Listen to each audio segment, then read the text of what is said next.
Baiklah, bismillahirrahmanirrahim.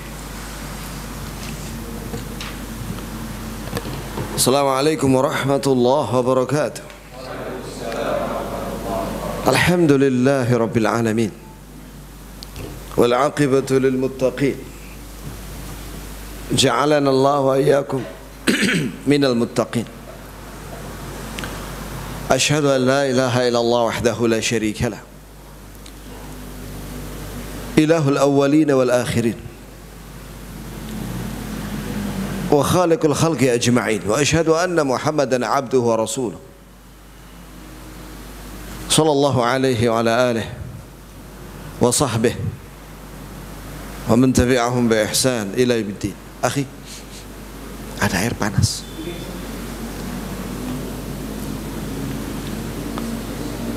Barakallahu li wa lakum. Sallamani Allah wa iyyakum fid dunya wal akhirah.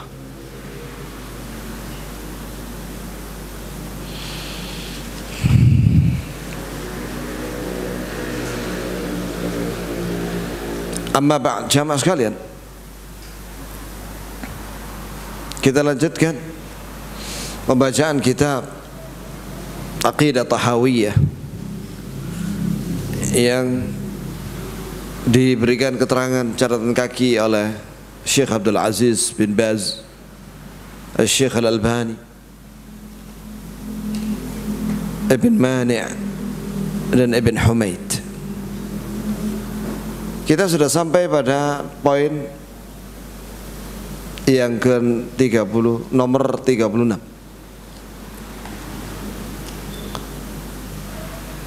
Berkata penulis rahimahullah, penulis kitab ini adalah Ibn Abil Izz Al-Hanafi. Ibn Abil Izz Al-Hanafi. Dari sini kita bisa mengetahui bahwa walaupun dia mazhabnya Hanafiyah dan menunjukkan bahwa Abu Hanifah dan murid-muridnya itu akidahnya Ahlus Sunnah, bahwasanya akidah Imam Abu Hanifah dan murid-muridnya dan pengikutnya dahulu itu akidahnya Ahlus Sunnah. Berkata Ibn Abil Izz Al-Hanafi rahimahullah, wala nuthbit qadam al-Islam aw wala tathbut qadam al-Islam illa ala dhahri taslim al-istislam.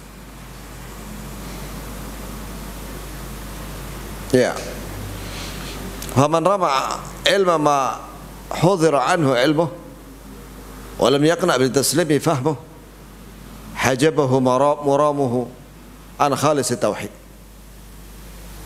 wa safi al-ma'rifah wa sahih al-iman, فيتذبذب بين الكفر والإيمان التصديق والتكذيب والإقرار والإنكار مسوسا أو موسوسا تائها شاكا لا مؤمنا مصدقا ولا جاحدا مكذبا. Artinya tidak akan kokoh kaki seorang muslim di dalam agama Islam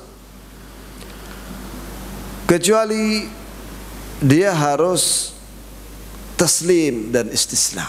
Taslim yakni menerima perintah Allah, mengerjakannya dan menjauhi larangannya, dan dia meyakini semua yang diberitakan oleh Allah dan Rasul. Barang siapa yang melakukan apa yang dilarang dan dia tahu itu dan dia tidak menerima taslim, ya ini tidak menerima apa yang Allah dan Rasulnya sampaikan, padahal dia paham, maka dia terhijab dari tauhid yang murni, terhalang dari tauhid yang murni, terhalang dari pengetahuan Islam yang bening, terhalang dari keimanan yang sahih, sehingga dia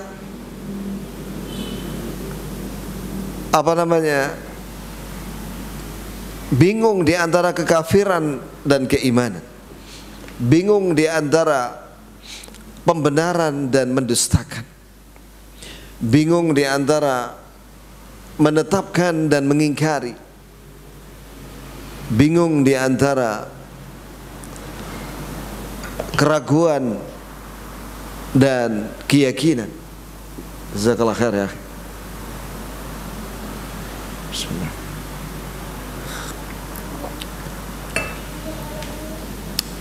Bingung antara mukmin dengan kekafiran, dan bingung di antara menentang dan mendustakan. Iya. Jadi jamaah sekalian, di antara syarat penting di dalam Islam ini adalah al-qabul, at-taslim, wal-inqiyad. Yaitu menerima apa yang Allah sampaikan dari berita,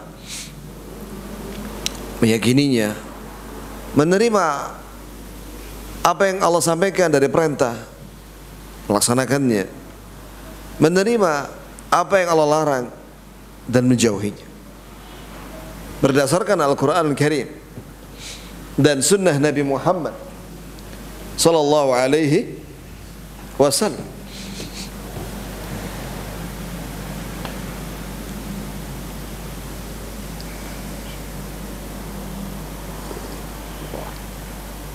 Masya Allah. Jamaah sekalian, barakallahu li wa lakum. Hal itu berdasarkan ayat dalam surat An-Nisa. Allah Azza wa Jalla berfirman, "Fala wa rabbika la yu'minun hatta yuhakkimuk fima shajara bainahum thumma la yajidu fi anfusihim harajan mimma qadait wa yusallimu taslima."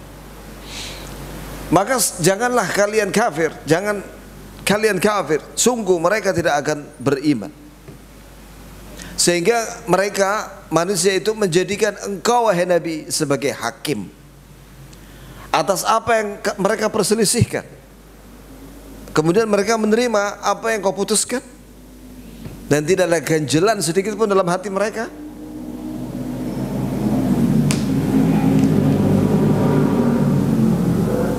Dan menerima keputusanmu dengan sepenuh hati.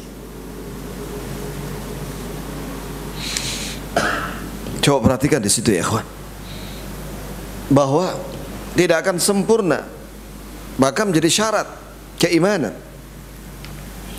adalah at-taslim bima hakama Allah wa Rasul, menerima apa yang diputuskan, dihukumi oleh Allah dan Rasulnya.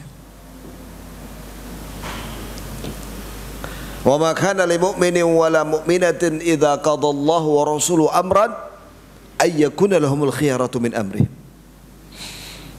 Tidak ada pilihan bagi orang mukmin apabila Allah dan Rasulnya sudah memutuskan untuk menerima, dan tidak boleh dia milih-milih.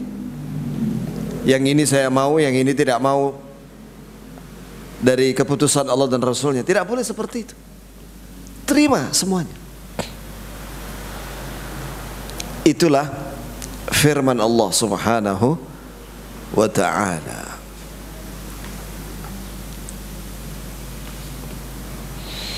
Sebab barang siapa yang ragu-ragu,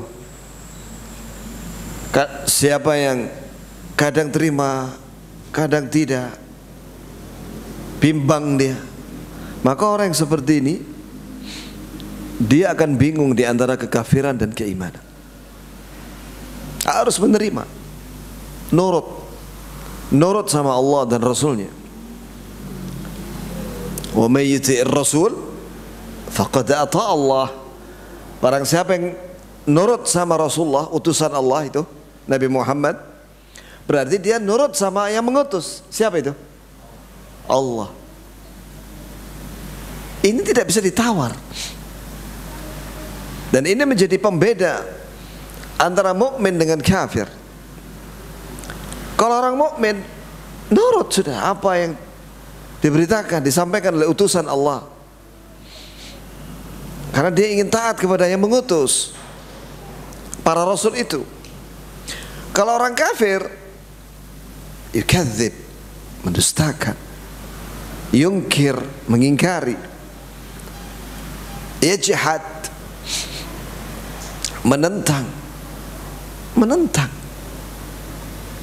menolak. Itu orang kafir. Makanya ada kufru at-takdzib, ada kekafiran berupa mendustakan. Mendustakan Allah dan Rasul. Ada kekafiran berupa ingkar, mengingkari Al-Quran dan hadis. Ada kekafiran berupa al-juhud, menentang dan menolak. Itu jamaah sekalian. Nasallahu alaihi wasallam. Maka seorang muslim berbeda dengan orang kafir. Dia benar-benar menerima sepenuh hati. Ucapan yang diucapkan dengan hatinya sama. Itu orang mukmin. Kalau orang kafir, hatinya menolak, lisannya menolak. Hatinya mendustakan, lisannya mendustakan. Itu orang kafir.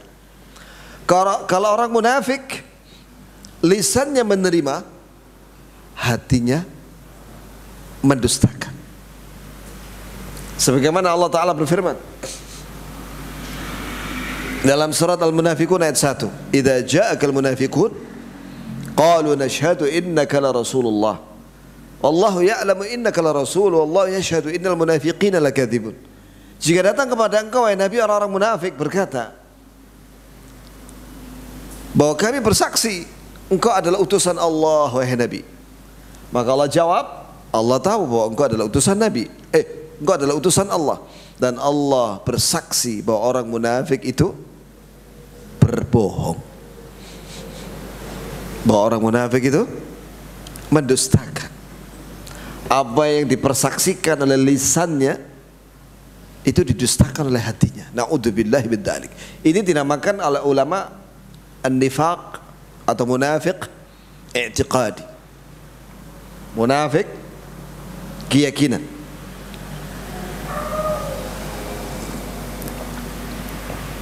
Jamaah sekalian, barakallahu li wa lakum. Selanjutnya nomor 37. Wala yasihul iman birru'yah li ahli daris salam liman i'tabaraha minhum biwahmin ay توهم أن الله تعالى يرى توهم أن الله تعالى يرى على صفة كذا فيتوهم تشبيها وقولوا أو تأولها يفهم أي ادعى أنه فهم لها تأويلا يخالف ظاهرها وما يفهمه كل عربي من معناها.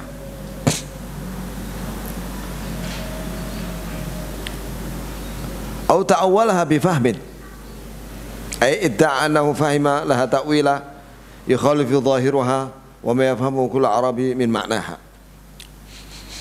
إذ كان تأويل الرؤيا تأويل كل معنى يضاف إلى الربوبية بترك تأويل ولزوم التسليم وعليه دين المسلمين. ومن لم يتوقع النفي والتشبيه نزل ولم يسب التنزيه.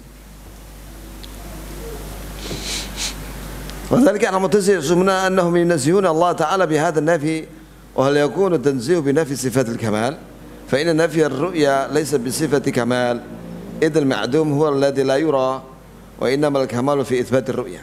نعم.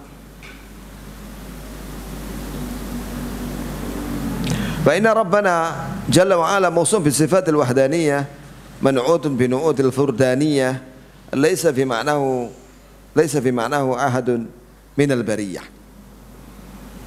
Nah, jadi begini ya kawan. Yang nomor 37 ini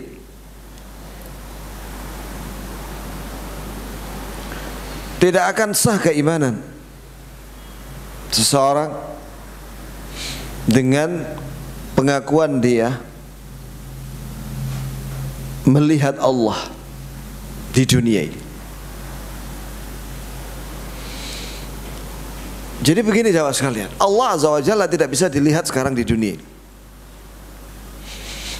nanti Allah bisa terlihat di akhirat, di padang mahsyar, karena Allah menampakkan dirinya di hadapan kaum muslimin,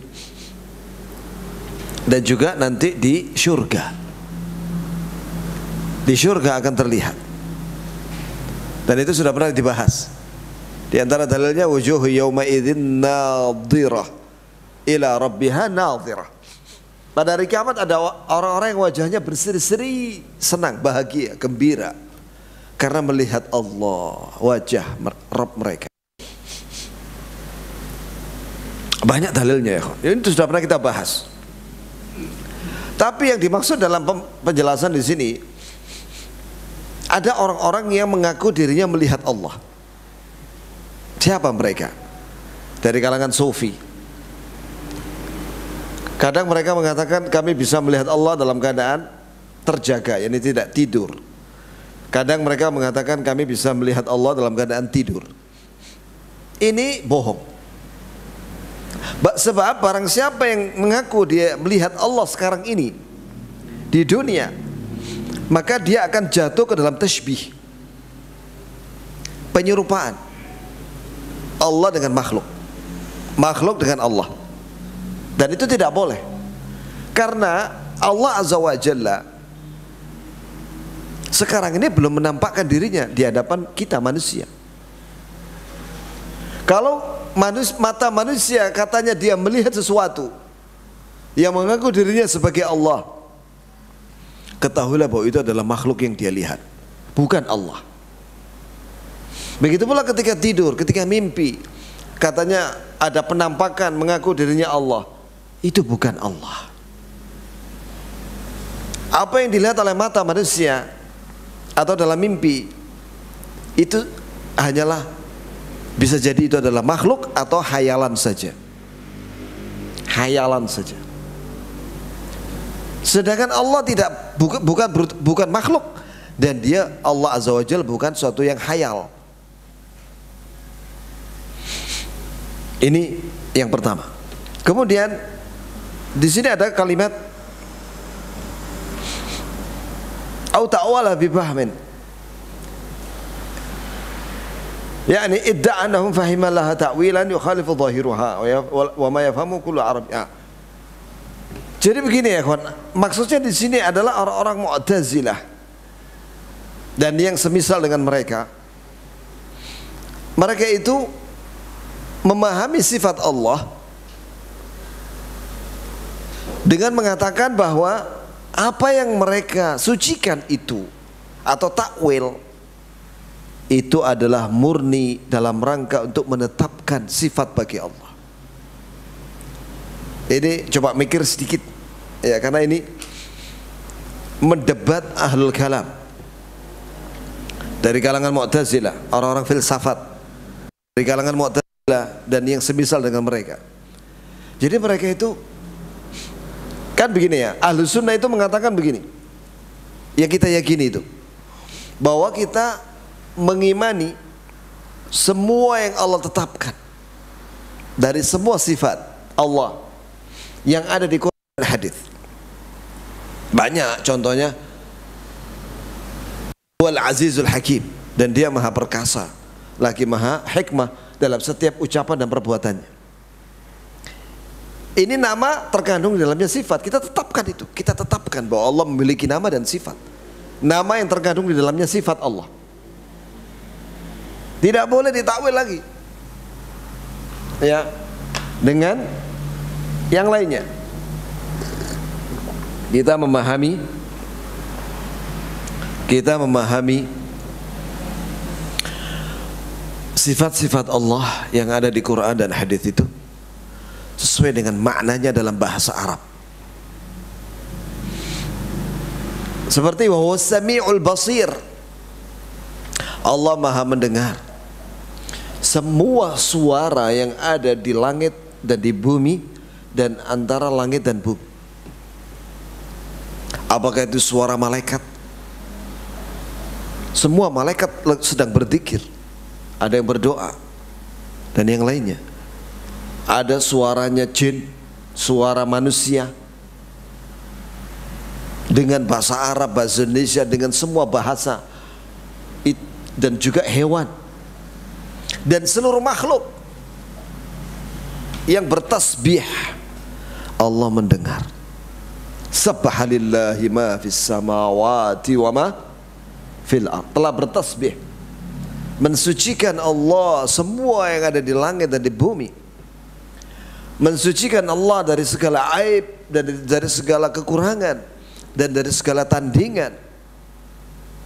Dalam ayat lain, walakin la tafqahuna tasbihahum, tapi kalian tidak paham tasbihnya langit dan bumi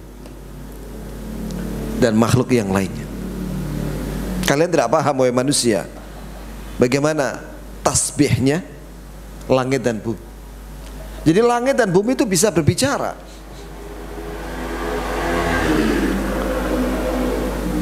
Allah Ta'ala berfirman kepada matahari dan bulan, ani'tiya taw'an au karha qalata ataina ta'i'in. Allah berfirman kepada matahari dan bulan, hei matahari dan bulan, datanglah kamu kepadaku dalam keadaan taat. Maka matahari dan bulan berkata, ataina ta'i'in, kami datang ya Allah dalam keadaan taat. Dan Allah mendengar itu kalimat mereka. Itu disebutkan dalam Al-Quran. Ya, Allah Ta'ala berfirman dalam surat Maryam, wa qalu ittakhadha ar-rahmanu walada laqad ji'tum syai'an idda takadu as-samawati yatafattarna minhu wa tanshaqqu al-ardu wa takhirru al-jibalu hadda an da'u lir-rahmani walada. Mereka orang-orang musyrik berkata bahwa Allah yang Maha Penyayang memiliki anak. Maka Allah jawab, sungguh kalian telah melakukan dosa yang sangat besar. Hampir-hampir langit itu runtuh, 7 langit itu runtuh hampir. Bumi ini hampir terbelah. Gunung-gunung itu longsor karena mereka mengatakan bahwa Allah mengambil anak. Dalam tafsir Ibnu Katsir, ketika menafsirkan ayat ini, beliau mengatakan, riwayat, di sini ada riwayat, apabila terjadi kesyirikan di bumi, dengan diantaranya mengatakan Allah punya anak, maka langit bicara bumi. Apa yang dilakukan oleh manusia di bumi? Lihat di tafsir Ibnu Katsir, langit itu marah. Apa yang dilakukan oleh penduduk bumi? Bumi juga marah, ngomong juga dia, walaupun kita nggak dengar itu. Begitu pula gunung-gunung itu bisa berbicara, walaupun kita nggak mendengarnya. Allah mendengar ucapan makhluknya semuanya, semuanya, termasuk yang saya ucapkan sekarang ini, termasuk yang diucapkan oleh hewan-hewan, ikan-ikan yang ada di dasar laut, di tengah laut yang dalam. Allah mendengar. Alim, Allah Maha mengetahui semuanya. Bahkan Allah mengetahui apa yang terlintas dalam hati manusia. Wallahu alim bidatis sudur. Nah, orang-orang Mu'tazilah dan yang lainnya, mereka mentakwil sehingga maknanya tidak sesuai dengan makna dalam bahasa Arab. Alasannya apa? Kami mentakwil dalam rangka untuk mensucikan Allah. Kif ente mensucikan Allah kok merubah makna? Itu bukan mensucikan, itu merubah makna sifat Allah.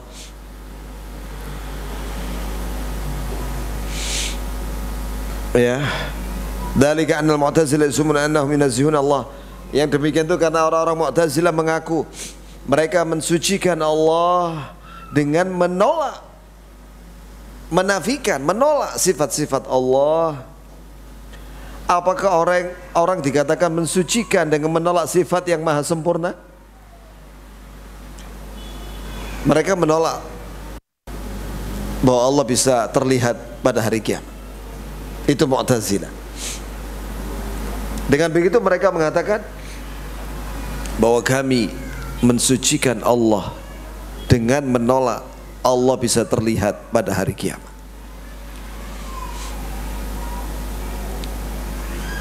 Ajib. Ya. Itu jamaah sekalian.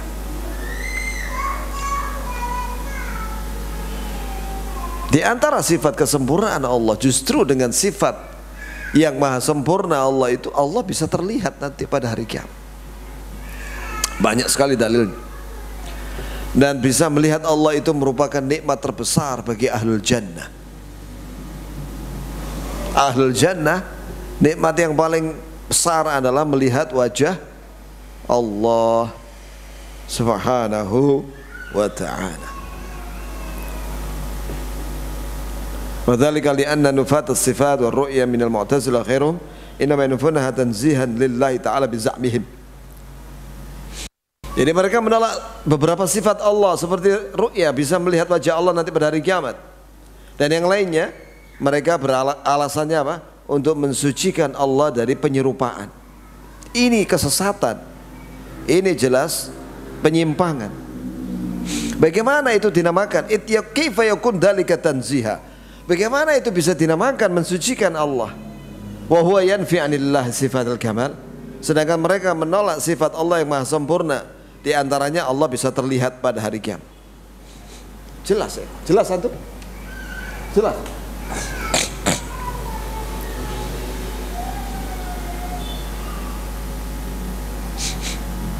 Ya. Yang benar adalah kita menetapkan sifat bagi Allah, ya, sesuai dengan kebesarannya dan keagungannya berdasarkan Al-Quran dan As-Sunnah yang sahih, dan kita menafikan, meniadakan sifat yang tidak pantas bagi Allah berdasarkan Al-Quran juga. Contohnya mana? Ada satu ayat dalam surat Asy-Syura ayat 11. Laisa kamitslihi syai'un wa huwas samiul basir. Allah itu tidak sama dengan segala sesuatu yang ada pada makhluknya. Coba renungkan ayat ini ya.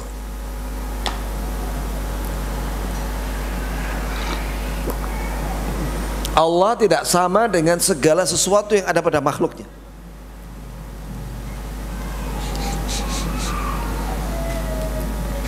Ini artinya apa? Tanzih. Mensucikan Allah dari apa? Tashbih. Mensucikan Allah dari penyerupaan terhadap apa? Makhluk. Semuanya. Bahwa Allah tidak sama dengan seluruh makhluk. Secara global. Hal ta'lamu lahu samiyah? Apakah kalian tahu ada makhluk yang sama dengan Allah? Tidak ada. Begitu pula walam yakul lahu kufuwan ahad. Tidak ada yang sekufu dengan Allah. Tidak ada yang sama dengan Allah, siapapun. Ini menunjukkan bahwa Allah menafikan, meniadakan pada dirinya tashbih, penyamaan Allah dengan makhluk. Allah meniadakan itu.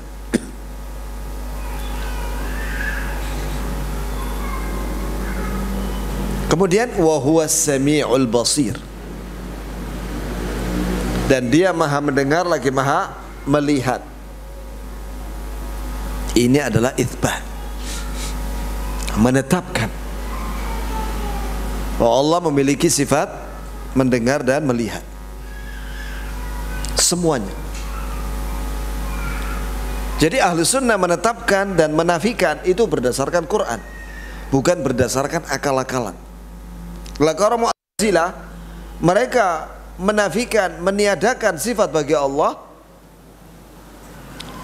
dengan alasan akal, yaitu dengan menolak sifat Allah, misalnya ru'ya, atau Allah punya tangan, atau Allah di atas arsy, dengan alasan supaya tidak menyamakan dengan makhluk. Nah ini kan pakai akal ya.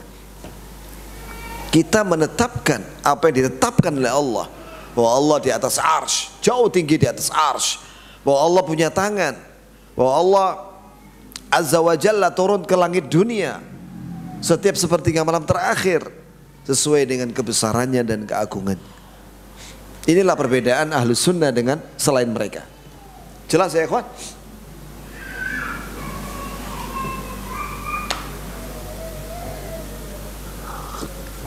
Selanjutnya, ta'ala 'anil hudud, kata penulis rahimahullah. Wal ghayat wal arkan wal a'dha wal adwat la tahwihi al jihad as-sitt kasair al mubtada'at. Nah, ini ada komentarnya agak panjang ini ya, dari para ulama. Bahwa Allah maha tinggi dari batasan-batasan. Allah maha tinggi dari ghayat,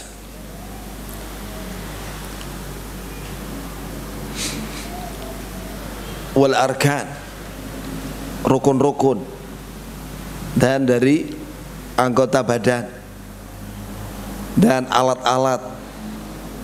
Dan Allah tidak dibatasi oleh 6 arah. 6 arah itu depan, belakang, utara, selatan, timur, barat, atas, bawah. Penjelasannya, qauluhu ta'ala 'anil hudud ila akhir muradu bidzalika ar-rad al-musyabbih, walakin hadhihi al-kalimat mujmala mubahama wa laysat min al-alfaz al-muta'arifa 'inda ahli sunnah wal jamaah. Ya, bahwasanya kalimat ini, bahwa Allah itu maha tinggi dari batasan dan arah, ini dalam rangka penulis membantah orang-orang yang menyerupakan Allah dengan makhluk. Tapi kalimat ini global, dan ini bukan kalimat yang dikenal di kalangan ahli sunnah wal jamaah. Untuk membantah kelompok yang menyerupakan Allah dengan makhluk, atau makhluk diserupakan dengan Allah, cukup dengan Al-Quran dan Sunnah. Cukup lafaz dari Al-Quran dan Sunnah itu lebih bagus daripada kita ngarang-ngarang lafaz sendiri. Seperti yang saya sampaikan di surat Asy-Syura ayat 11, laisa kamitslihi syai'. Allah tidak sama dengan segala sesuatu makhluknya. Selesai sudah, secara global. Kalimat ini jauh lebih baik daripada kalimat yang tadi itu. Begitu kata yang membawakan, ulama yang membawakan catatan kaki di sini.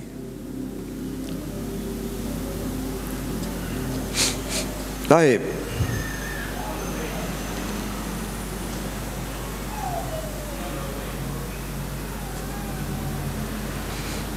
Ikhwan sekalian, orang-orang Mu'tazilah dan Asy'ariyah dan Maturidiyah, mereka itu menolak Allah di atas arsy. Padahal ayat-ayat yang menyatakan Ar-Rahmanu 'alal 'arsy istawa tsumma istawa 'alal 'arsy, Allah tinggi jauh di atas arsy, itu lebih dari 7 ayat dalam Al-Quran.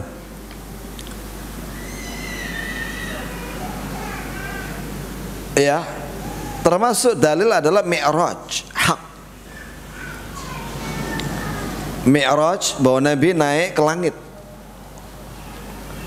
dengan kendaraan namanya Burak. Kemudian kemana? Ke langit yang sampai ke-7, sampai Sidratul Muntaha, sampai terus naik ke atas. Dan Allah perintah kepada Nabi dan umatnya untuk sholat 5 kali sehari semalam. Itu menunjukkan bahwa Allah di mana? Di atas.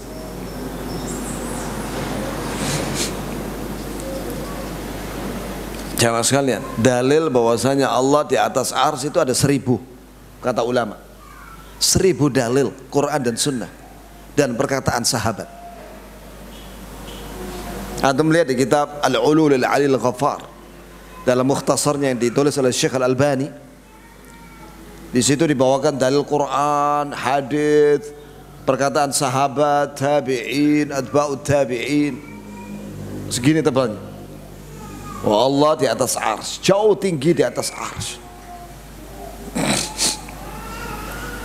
Jadi Allah yang menciptakan kita di mana ya, kawan? Jauh tinggi di atas arsy. Dalam hadis disebutkan bahwa arsy itu, arsy adalah makhluk Allah yang paling gede yang Allah ciptakan. Kenapa? Karena jika dibandingkan dengan langit, tujuh langit, kata Rasulullah, dia itu seperti 7 uang dirham wa dinar yang dilemparkan ke padang pasir. Padang pasir itu arsy. Perbandingannya seperti itu. Bayangkan langit dan bumi ada 7 masing-masing. Itu 7 uang dinar wa dirham. Uang segini, dinar wa dirham. Ini langit. Padahal gede langit itu. Dilempar ke padang pasir. Nah, padang pasir itu adalah arsy. Sangat besar arsy itu. Itu Allah yang menciptakan. Dari tidak ada menjadi ada. Dalam hadis disebutkan bahwa arsyuhu 'alal ma'. Arsy Allah itu di atas air. Air di sini samudra. Arsy-nya itu di atas samudra. Berapa dalamnya itu samudra itu? Dalamnya 500 tahun perjalanan.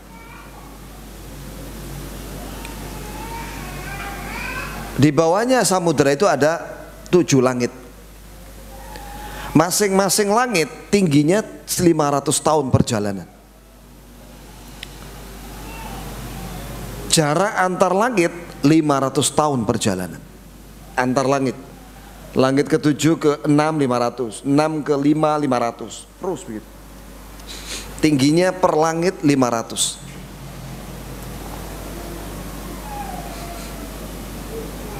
Kita di mana? Kita ini posisinya ada di bawah langit yang pertama. Kata Rasulullah, jarak kita ini, bumi ini dengan langit pertama 500 tahun.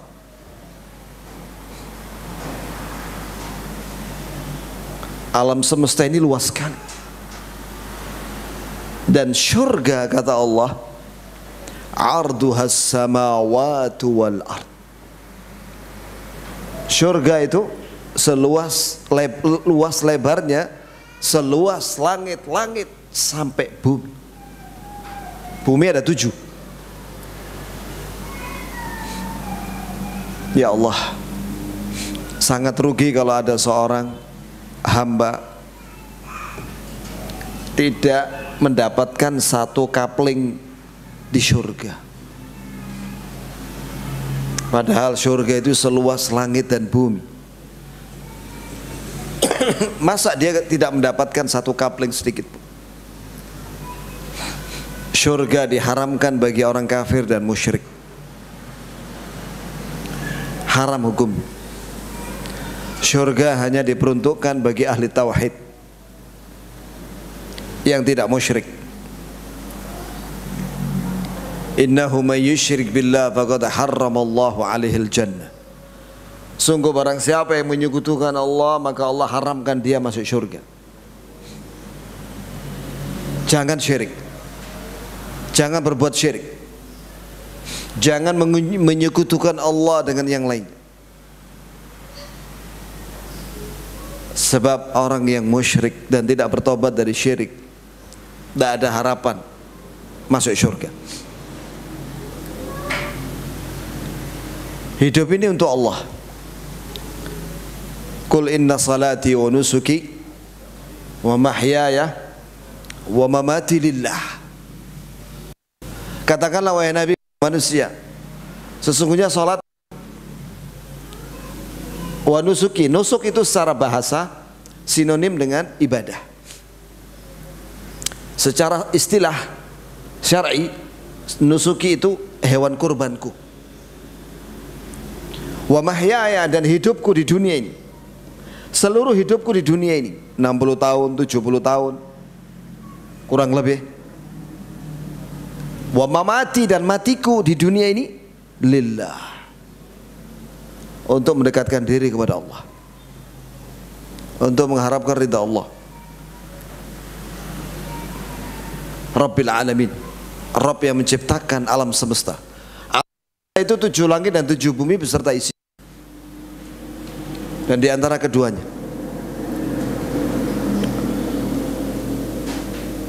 la syarikalah, tidak ada tandingan bagi Allah, karena yang menciptakan alam semesta ini hanya Allah satu-satunya. Makhluk semuanya itu diciptakan, tidak ada makhluk yang menjadi tandingan bagi Allah. Wa bidzalika umirtu, demikianlah aku diperintah oleh Allah untuk menyampaikan kepada kalian, dan aku mengamalkan. Wa ana awwalul muslimin, dan saya yang pertama kali muslim.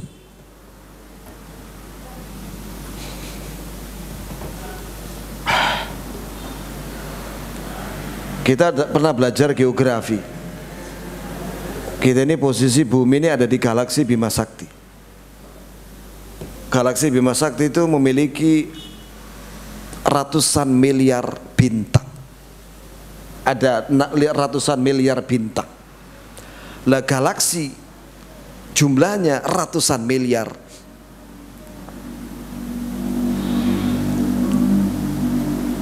Paham ya kawan? Gugusan bintang yang ada di galaksi Bima Sakti itu ratusan miliar. Hanya Allah yang tahu pasti berapa pastinya itu. Lah jumlah galaksi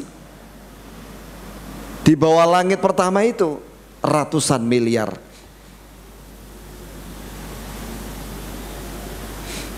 Antum kalau punya teleskop, lihatlah bintang di malam hari. Itu langit, di bawah langit pertama itu penuh dengan bintang. Kalau pakai mata biasa begini tidak banyak. Apalagi mata kita ini sudah mata HP dan mata laptop. Sering lihat laptop, sudah mulai berkurang kejernihannya. Ya, pakai teleskop, wah itu apalagi kalau tidak banyak cahaya,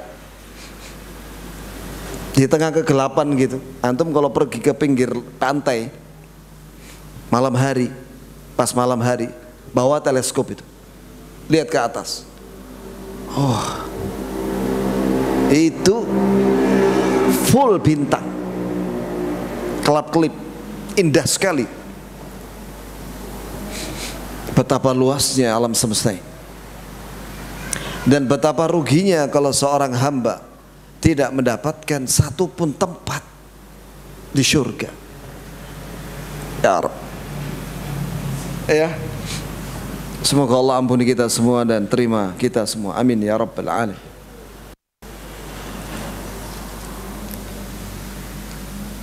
Jamaah sekalian,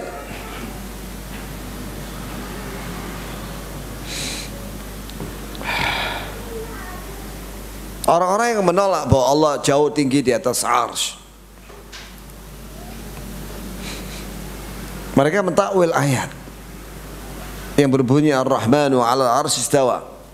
Allah yang Maha Penyayang itu jauh tinggi di atas arsy. Kalimat istawa ala itu mereka takwil. Takwil itu dirubah maknanya menjadi istaula, menguasai, bahwa Allah menguasai arsy. Setelah itu mereka mengatakan berarti zatnya Allah di mana-mana. Nah ini apa ya kawan? Menyimpang sudah. Mengatakan bahwa Allah di mana-mana, menyimpang, menentang sharihil ayat, menentang ayat yang jelas yang menyatakan bahwa Allah jauh tinggi di atas arsy. Mi'raj hak, kata penulis. Waqad usriya bin Nabi sallallahu alaihi wasallam wa urija bi syakhsihi fil yaqadah ila as-sama' thumma ila haitsu syaa Allah min al-ula wa akramahu Allah bima syaa wa auha ilaihi ma auha ma kadzdzabal fuadu ma ra'a wa sallallahu alaihi fil akhirati wal ula. Masya Allah. Sekarang beriman dengan Mi'raj, bahwa Nabi pernah Mi'raj, Isra wal Mi'raj. Subhanalladzi asra bi'abdihi laylan minal masjidil haram ilal masjidil aqsa alladzi barakna hawlah linuriyahu min ayatina.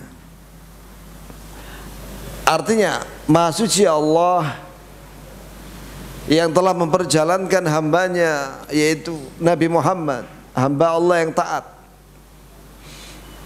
pada malam hari. Itulah yang dimaksud dengan Isra. Isra itu artinya perjalanan malam hari. Minal masjidil haram, dari masjidil haram, ilal masjidil aqsa, ke masjidil aqsa, alladzi barakna haulahu, yang kami berkahi di sekitarnya, linuriyahu min ayatina, agar kami melihatkan kepada Nabi itu ayat-ayat keagungan kami dan keesaan kami. Jamaah sekalian, disebutkan dalam tafsir Ibnu Katsir dengan lengkap riwayat Isra wal Mi'raj. Bahwa Nabi SAW didatangkan oleh Allah Azza wa Jalla, perintahkan kepada malaikat Jibril menghadirkan burakun. Ini pengajian sampai jam berapa ya? Mana ya panitianya? 9:30. Siap.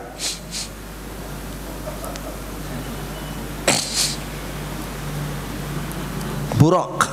Burak ini kata Ibnu Katsir, asgharu minal khail wa akbaru minal baghlah. Dia lebih rendah daripada kuda, lebih besar daripada baghlah. Baghlah itu adalah peranakan kuda dengan keledai. Jadi kuda dengan keledai kalau dikawinkan lahir namanya baghlah. Nah, ini lebih gede daripada baghlah, burak ini. Ya, bentuknya kayak mirip kayak himar atau keledai atau kuda. Tapi kecepatan dia luar biasa. Sekali melangkah kuda itu, burak ini, burak, sekali melangkah ila muntaha tarafih, sejauh mata memandang. Sejauh mata memandang ini, kalau kita di siang hari, sejauh mata memandang kita apa? Matahari. Mata ini bisa melihat paling jauh kalau siang hari melihat apa? Matahari. Tapi kalau malam hari, mata ini bisa melihat apa? Bintang, bintang. Iya kan? Jadi burak ini satu langkah saja itu sudah mencapai bintang. Langkah yang kedua tidak kelihatan, tidak kelihatan oleh mata manusia. Kata Ibnu Katsir dalam Al-Bidayah wan Nihayah, bahwa burak ini adalah kendaraan untuk para nabi yang dikehendaki oleh Allah, seperti Nabi Muhammad SAW, dan juga untuk yang lainnya, seperti siapa? Idris, Nabi Idris. Disebutkan bahwa Nabi Idris itu wa rafa'nahu makanan 'aliyya, kata Allah, kami angkat dia ke tempat yang tinggi, yaitu di surga. Jadi saat katanya Ibnu Katsir, makhluk atau manusia yang masih hidup di dunia dan dimasukkan ke dalam surga itu Nabi Idris. Dinaikkan pakai burak. Begitu pula Nabi Ibrahim, istrinya kan satu di Baitul Maqdis. Sarah. Yang kedua Hajar di mana? Mekah. Bagaimana cara menggilir? Naik buruk. Begitu ya kawan. Wallahu ta'ala a'lam. Yang jelas itu kendaraannya para nabi yang dikehendaki oleh Allah Subhanahu wa ta'ala.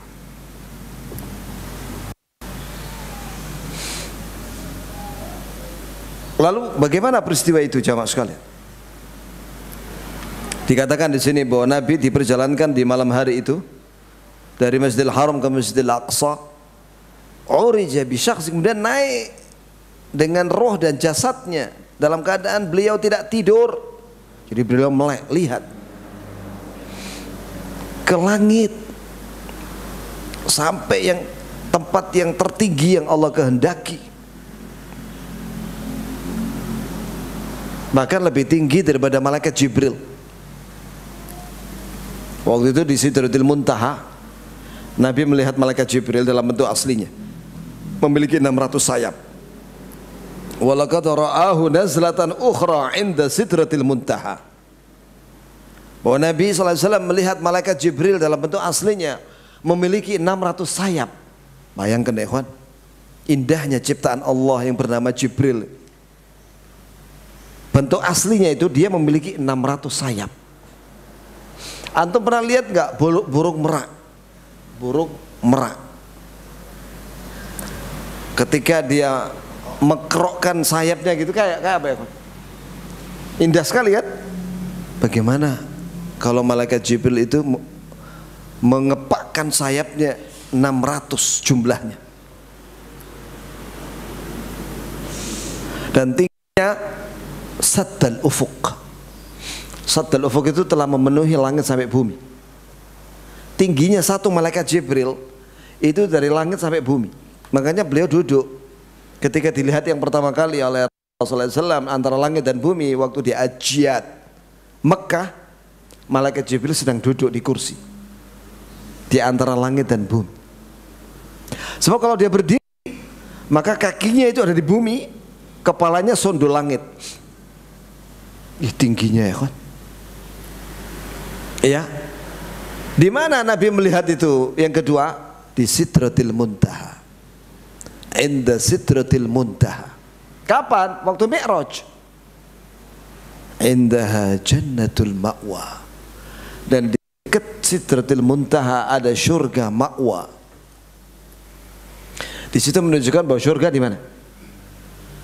Di atas apa di bawah? Di atas. Di langit, di atas langit. Surga ada di atas. Neraka di mana? Posisi neraka itu sebagiannya ada di bawah dasar laut. Wa tahtal bahri naro. Kata Rasulullah, di bawahnya lautan itu ada api. Api neraka. Dan Allah Ta'ala berfirman, wa idzal biharu sujirat. Apabila samudra dinyalakan menjadi api. Ya Allah. Kapan? Pada hari kiamat. Nah terus manusia ada di mana waktu itu? Di padang mahsyar. Pada hari kebangkitan itu manusia di mana? Padang mahsyar. Pertanyaan, padang mahsyar itu di mana? Ya di bumi. Cuman bumi waktu itu, waktu hari kebangkitan itu sudah berubah bentuk. Tidak bulat, tapi lurus. La tara fiha iwaja wala amta. Kau tidak akan melihat bengkok bumi itu, lurus. Tidak naik, tidak turun. Di mana posisi padang mahsyar dikumpulkan manusia? Di Syam. Syam itu sekarang terdiri dari 4 negara. Palestina, Suriah, Yordan, Lebanon. Di situ manusia dikumpulkan. Semuanya dari Nabi Adam sampai akhir manusia yang lahir. Jamaah sekalian. Lah neraka di mana? Ya dilihat saat itu. Kan sebagian neraka itu ada di laut, di bawah laut. Bukankah bumi dengan laut itu kan berdekatan? Waji'a yawma idzin bi jahannam. Pada hari itu didatangkanlah neraka Jahannam. Kata Rasulullah, laha sab'una alfa zimam. Neraka Jahannam itu memiliki 70.000 tali. Likulli zimamin sab'una alfa malakan yajurrunaha. Setiap satu tali ditarik oleh 70.000 malaikat. Berarti berapa jumlah malaikat yang narik tali neraka Jahannam itu? 70.000 kali 70.000 berapa? Hah? 4.900.000 malaikat yang narik talinya neraka Jahannam ditampakkan di hadapan manusia. Dan jembatan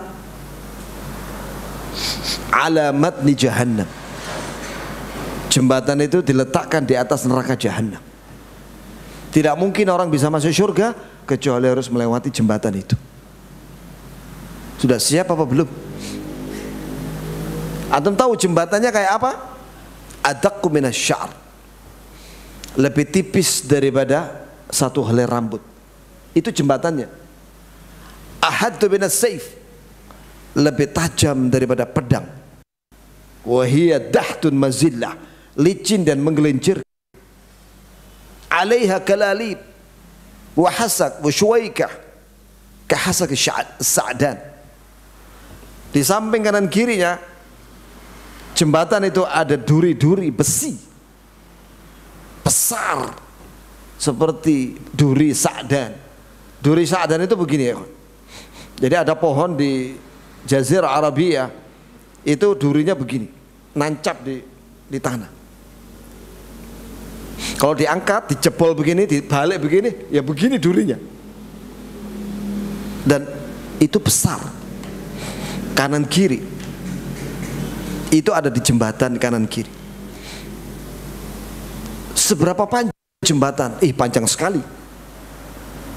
Karena pada hari kiamat Allah berfirman kepada neraka Jahannam, halim talati, apakah kamu sudah penuh wahai neraka Jahannam? Maka neraka Jahannam berkata, hal min mazid, apakah masih ada tambahan orang kafir yang mau dimasukkan? Orang kafir kan banyak ya kawan. Sekarang aja berapa miliar manusia kafir. Dan satu orang kafir membutuhkan tempat antara Mekah Madinah. Satu orang kafir. Luas sekali neraka Jahannam itu. Berarti panjang juga jembatan itu. Jangan mengira kayak jembatan ini. Enak lagi jembatan nih. Kawan. Jembatannya itu panjang dan licin. Nikah. Kalau misalnya ada seorang arsitek, dia bikin jembatan di atas kawah Gunung Merapi. Antum tahu berapa dalamnya Gunung Merapi? Kawah Gunung Merapi 300 meter dari puncak Garuda. Antum tahu puncak Garuda yang ada di Gunung Merapi itu? Ke dasar kawah itu 300 meter. Ada misalnya seorang arsitek bikin jembatan dari kayu lah, ukuran 1 meter, dikasih oli di atasnya, oli di jembatan kan licin, gambarannya kira-kira begitulah. Terus ada sayembara, siapa yang berani melewati jembatan itu, yang melewati di bawahnya ada kawah Gunung Merapi yang sedang mengeluarkan asap itu. Ya, berani antum? Wah, gak berani ya. Ojo golek molo kata orang Malang. Ya. Tapi nanti pada hari kiamat setiap manusia wa im minkum illa wariduha. Setiap orang di antara kalian harus melewati jembatan itu yang ada di atasnya itu, di bawahnya neraka Jahannam. Ya Allah. Salim salim. Kita kembali kepada Mi'raj.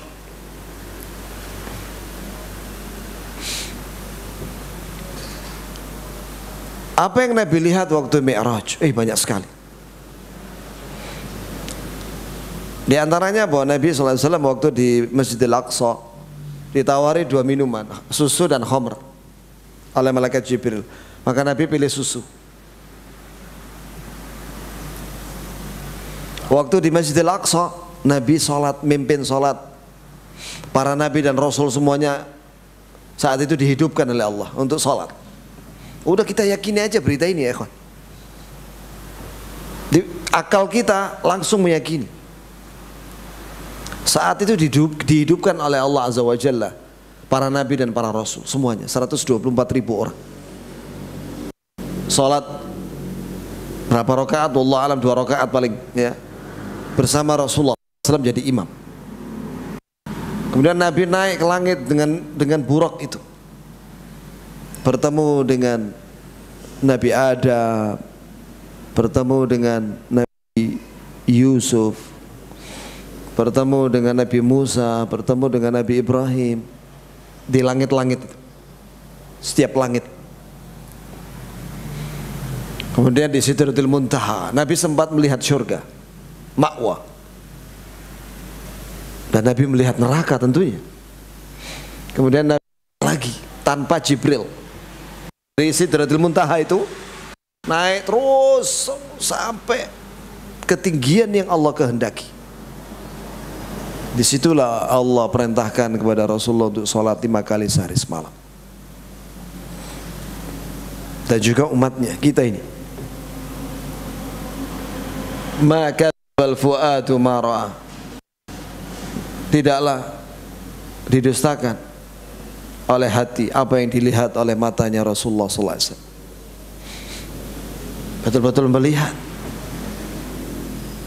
banyak hal satu malam itu. Pujian dari Allah untuk Nabi fil akhirati wal ula, di akhirat dan di dunia.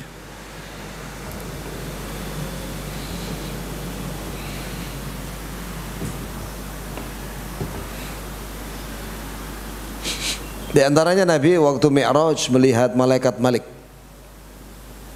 Malaikat Malik tidak tertawa. Siapa itu? Kata malaikat, Nabi SAW tanya kepada malaikat Jibril. Itu adalah Malik, pimpinan malaikat penjaga neraka.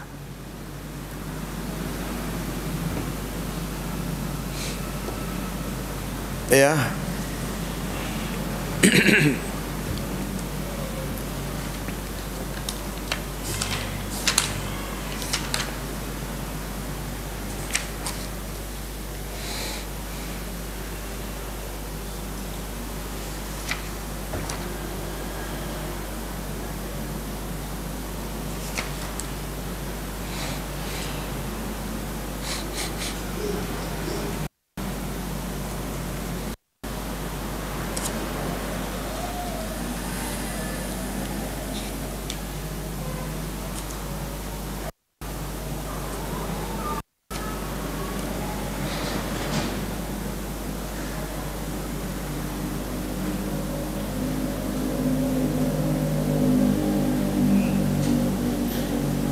Jamaah sekalian yang dirahmati, sini saya bacakan dari kitab penjelasan tentang Isra wal Mi'raj 352.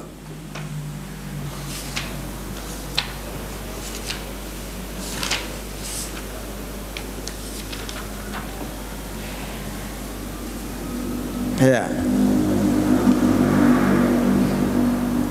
Dalam Sahih Bukhari dari Anas bin Malik, dari Malik bin Sa'sa'ah radhiyallahu anhu, anna Nabi Allah sallallahu alaihi wasallam hadatsahu an lailatin usra bi.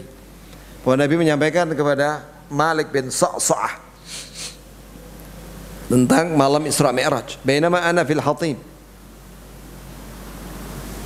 Ketika saya ada di Hijr, yakni Hijr Ismail. Ya, wa rubbama qala fil Hijr muttaji'an, dalam kondisi baring ke kanan begitu. baring-baring. Idh atani atin faqadda qala wa sami'tu yaqul fashaqqa ma baina hadhi ila hadhi. Sebentar, langsung aja hadis tentang sabda Nabi sallallahu alaihi wasallam tentang Mi'raj. Ini dia. Utitu bil buraq. Aku didatangkan oleh malaikat Jibril dengan burak. Itu adalah hewan putih panjang. Fauqal himar, di atasnya keledai, wa dunal baghl, dan di bawahnya baghlah, peranakan kuda, onta, yadau hafirahu inda tarfi. Satu langkah sejauh mata memandang. Maka saya naik itu. Ini Sahih Muslim ya kawan. Sampai saya mendatangi Baitul Maqdis, yaitu Masjidil Aqsa. Maka aku ikat burak itu di lingkaran yang di situ para nabi juga mengikat kuda-kuda mereka. Kemudian aku masuk ke dalam Masjidil Aqsa. Aku salat 2 rakaat. Ini dia, 2 rakaat. Setelah itu aku keluar.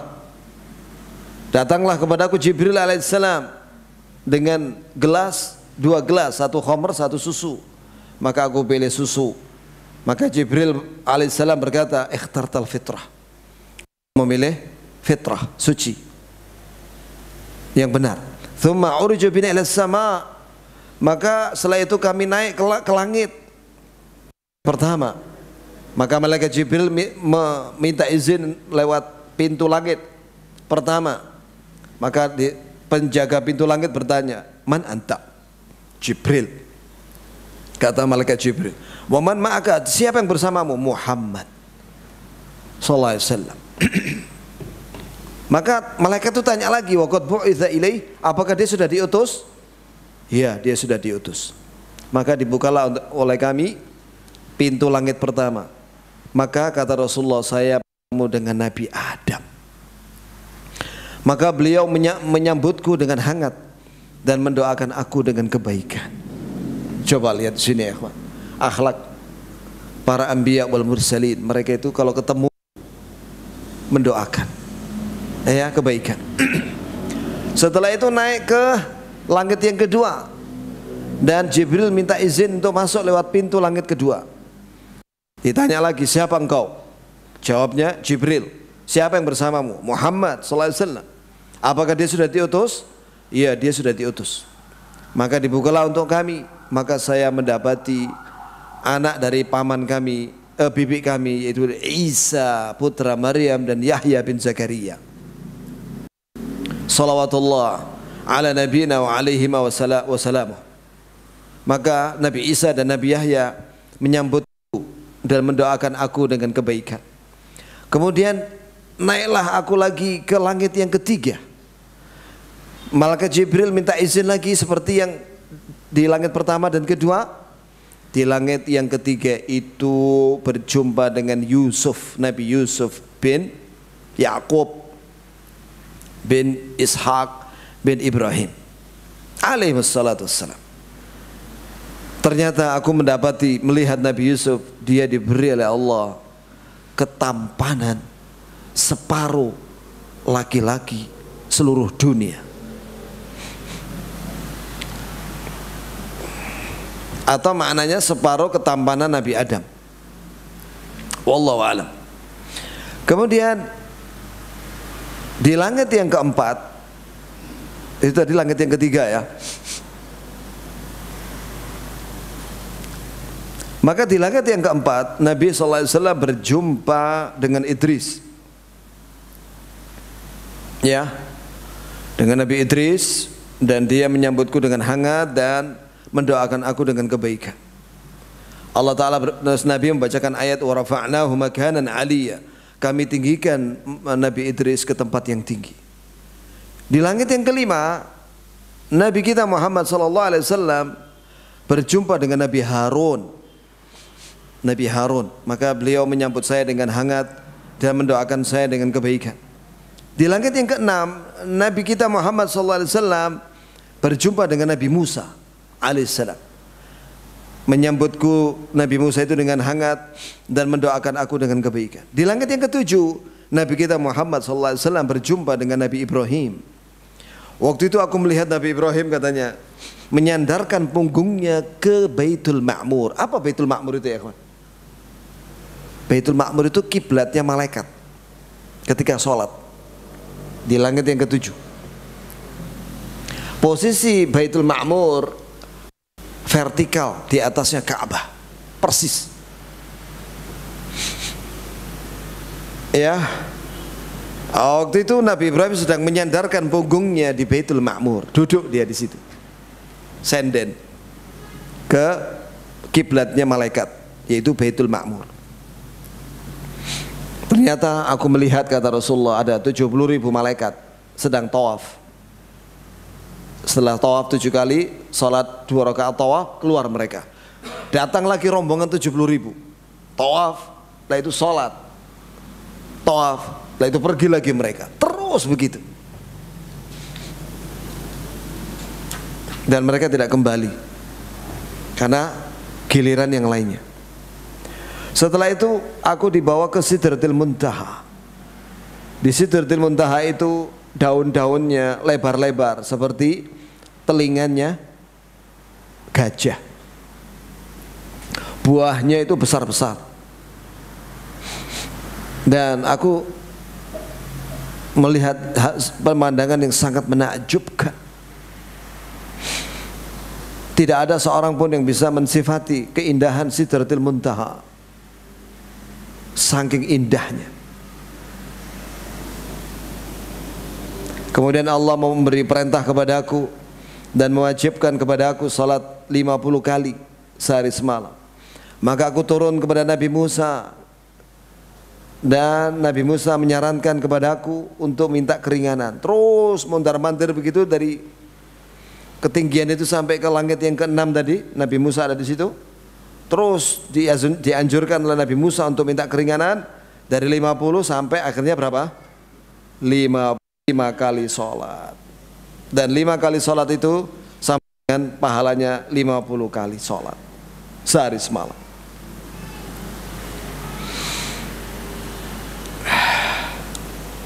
Walaupun demikian Nabi Musa berkata, minta keringanan lagi. Dibawanya 5. Kata Nabi SAW, aku malu. Hatastahyaitu min, aku sudah malu. Akhirnya 5 sudah. 5 kali sholat sehari semalam. Demikianlah ya kawan, kisah Nabi kita Muhammad SAW waktu Mi'raj. Itu PP, perjalanan dari bumi ke langit ke Sidratul Muntaha, PP 1 malam saja, pergi pulang. Itu menunjukkan bahwa Allah di atas. Alhamdulillah. Demikian, semoga bermanfaat buat saya dan antum semua. Allahumma inna nas'aluka bi sayri asma'ikal husna wa sifatikal ula wa bi anta Allah la ilaha illa anta al-ahadus samad alladzi lam yalid wa lam yulad wa lam yakul lahu kufuwan ahad.